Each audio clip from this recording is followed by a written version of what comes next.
Senate Republicans trigger nuclear option changing rules to speed up the Trump nominees. All right, so what is going on here? Factuality says 76% of the sources are high factuality or above. We have fairly even distribution. It's more of a right-leaning blind spot than a left-leaning blind spot because the left has got 36% reporting, whereas the right only has 21%. So not completely blind by the right, but they're not reporting it as much. 43% of the distribution is center-leaning. So my story here is from the Hawaii Herald, and it's very top of the factuality. If you sort by factuality, which I always use my ground news aggregator to sort by the most factual sources, you can see it's number one on the list. It's got very high factuality rating with a center-leaning distribution, and we're going to go ahead and get into the story now. So, Senate Republicans on Thursday bulldozed past Senate precedents and changed the rules to break a Democratic blockade of President Donald Trump's nominees in an extraordinary move that is likely to undercut Congress's future role in vetting executive branch officials. The change, pushed through along party lines, lowered the existing 60-vote threshold for considering a group of presidential nominees to a simple majority, weakening the ability of an individual senators to block nominees they find objectionable. It was the latest step in a years-long back and forth between the two parties that has eroded the filibuster, a once potent Senate tool to protect the rights of the minorities and force consensus. In this case, Republicans resorted to the move in an effort to steer around the Democratic objection of Trump's nominees, which has created a backlog of more than 100, angering the president and frustrating his allies in Congress.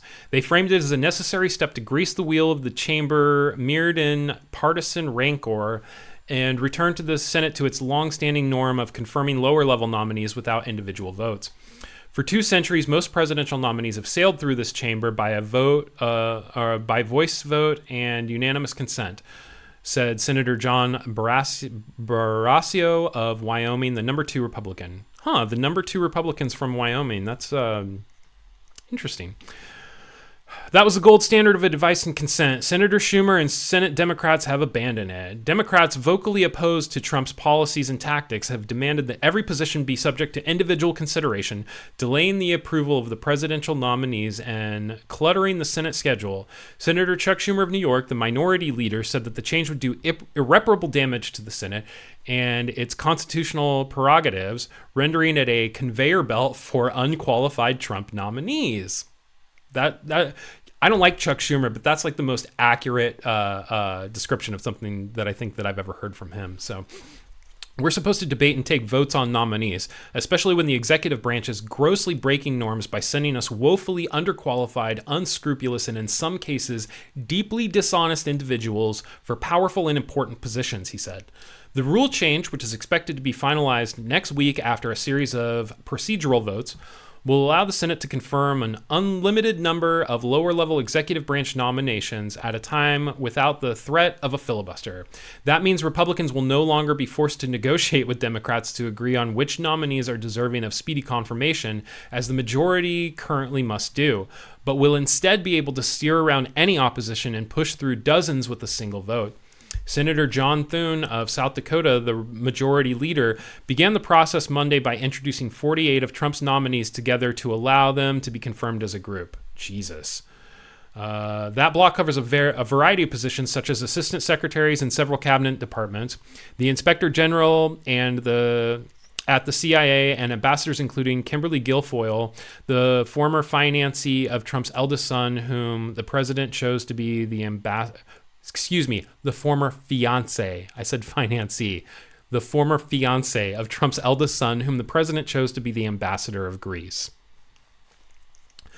The breadth of list illustrates the far-reaching consequences of the rule changes. Previously, senators needed 60 votes to bring a block of nominations to the floor, but all but guaranteeing that both parties would haggle over who might be included. Now the party in power will have the ability to unilaterally approve dozens of executive branch nominees with little resistance.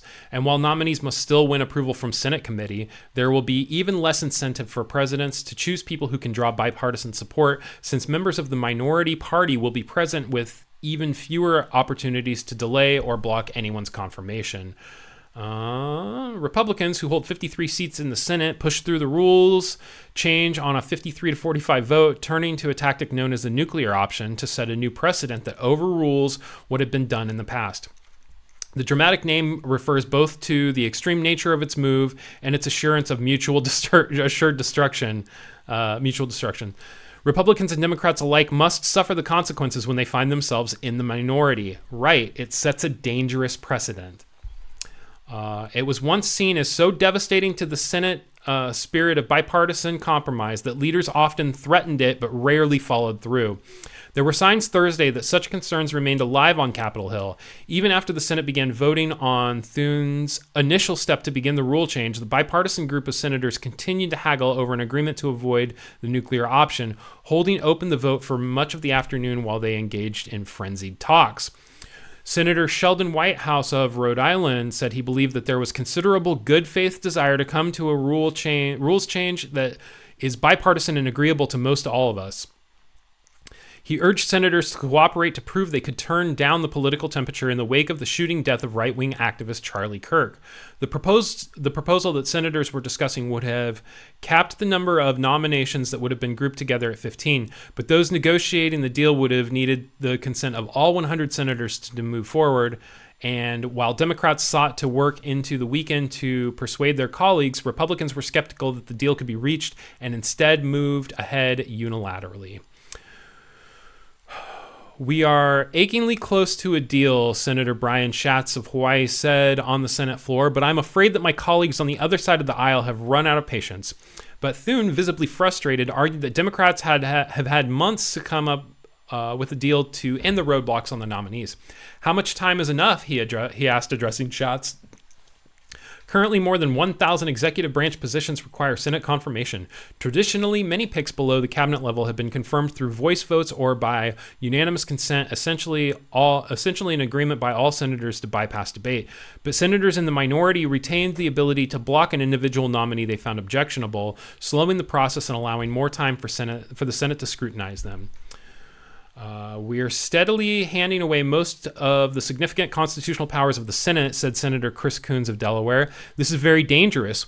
What happened today with a narrow Republican majority to change the rules of the Senate and make it easier to confirm dozens and dozens of nominations just weakened our Constitution. Yes. Even with the rules change, some limits will remain. The new Senate precedent will not allow for group confirmations that include judicial appointments or high-profile jobs, such as cabinet secretaries.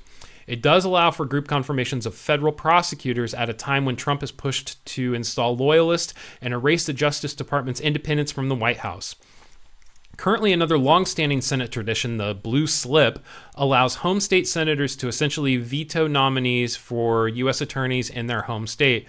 But Trump has demanded that Republicans abandon that custom, raising fears that it, too, could vanish in the face of highly polarized political atmosphere. That increased partisanship has seized the Senate, prompting party leaders to make rule changes that were once viewed as beyond the pale.